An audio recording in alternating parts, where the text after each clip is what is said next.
I'm Catherine Tomlinson and I started an eco-conscious pottery company called Oxford Clay. So I don't just make pottery, I make resources for other potters wanting to be more eco-friendly in their pottery practice.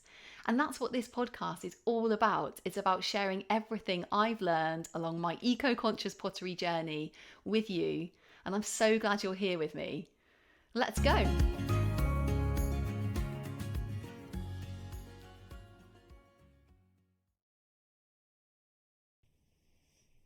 Hello and welcome back to the Oxford Clay Pottery Podcast. I'm Catherine, and in today's episode we're going to be talking about packaging pottery without plastic.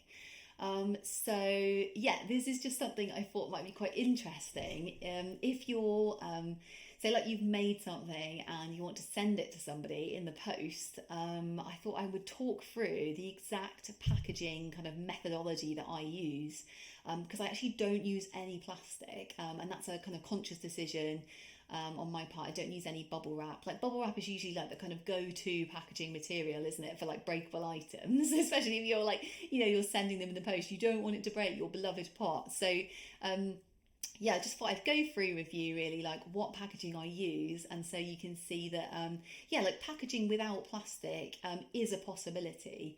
So the good thing about packaging actually without plastic is that when the person, whoever it is, customer or loved one who's getting your pot, receives your pottery, they can just basically recycle 100% of that packaging. So they don't have to be like, oh, okay, so there's a box and there's like there's some bubble wrap, and so I better put this one in recycling on there. Do they recycle bubble wrap in my area and stuff like that? So like you're basically taking that decision away from them. They don't have to be like separating any of the packaging.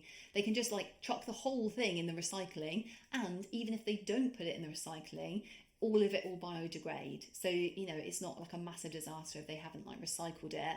It can go into landfill and it can biodegrade, and it all 100% of it will biodegrade. So so let's get started with like what kind of packaging I use. So there are four components of the packaging that I use to package my pottery. The first one is a cardboard box. And I actually use two cardboard boxes. So I do a kind of double packaging method where I basically package the pot into one cardboard box, and then I have a sort of filler around the outside, and then I package it in a second cardboard box. And the idea of this is that if the first cardboard box gets a bit squashed, in the post, then the second cardboard box will still it'll take, the sort of impact out, and then the second cardboard box will be like safe inside. Okay, so I use two boxes. And then the second part of packaging I use is some filler paper. So this is like 100% recycled filler paper. It's just like a sort of recycled brown rough paper, and so like I was just saying, that goes basically in between the first box and the second box. So what I do is it sort of comes in a big roll, and I just like rip it off and scrunch it up, and then I package the pot in the first box, and then I put the filler paper all around in the second box, and then close the second box, and that I kind of pack it like quite tightly to kind of keep that small box in the middle really safe in this like slightly bigger box basically.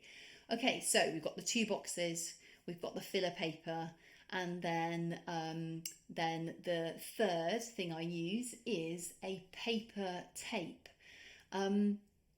Paper tape is absolutely amazing. So it's basically a sort of brown paper that has a vegetable glue on to make it sticky when it's wetted.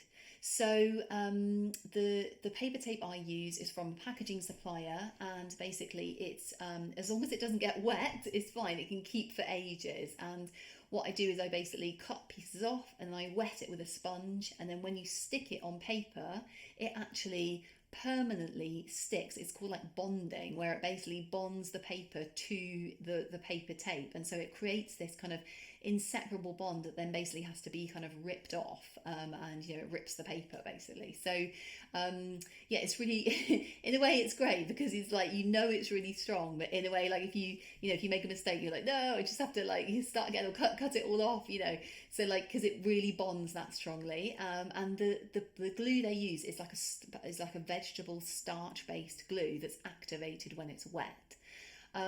So what I do is like I said, I take my pot, put it in this smaller box. I then, so the boxes generally come flat packed. So the bigger box I use, I actually have to make up using this paper tape. So I would make that sort of second larger box up with the tape and put it on all the sides apart from the top, and then put the smaller box in with the filler paper around, and then I would close the bigger box and then tape it shut with this paper tape.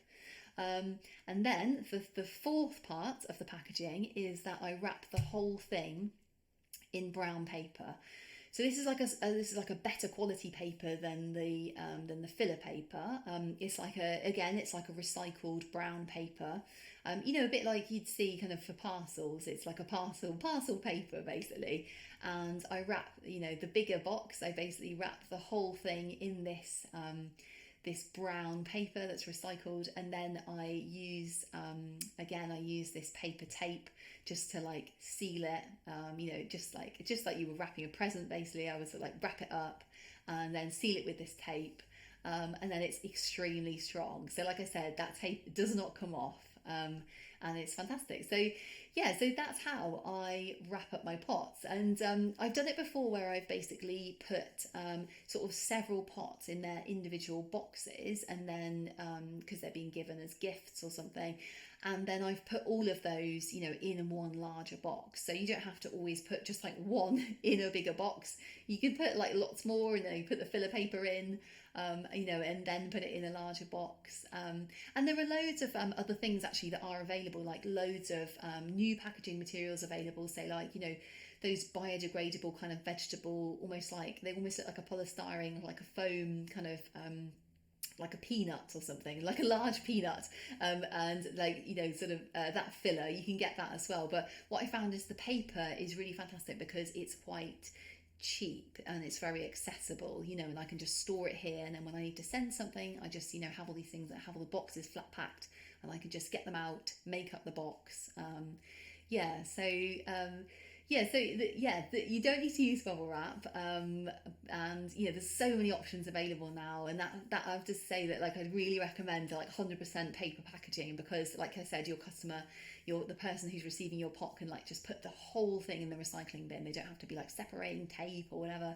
It's really great for your customers. It's really great for you, because it's all going to be like biodegradable. It's very affordable. It's a very affordable way to package pots and send them. And it keeps them safe in the post.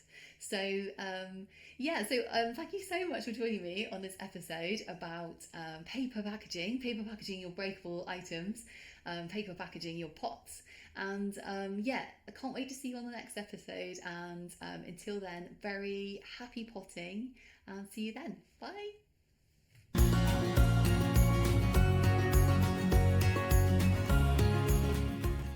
So if you enjoyed that and you're interested to learn more about eco-conscious pottery, head over to the Oxford Clay website, which is www.oxfordclay.co.uk.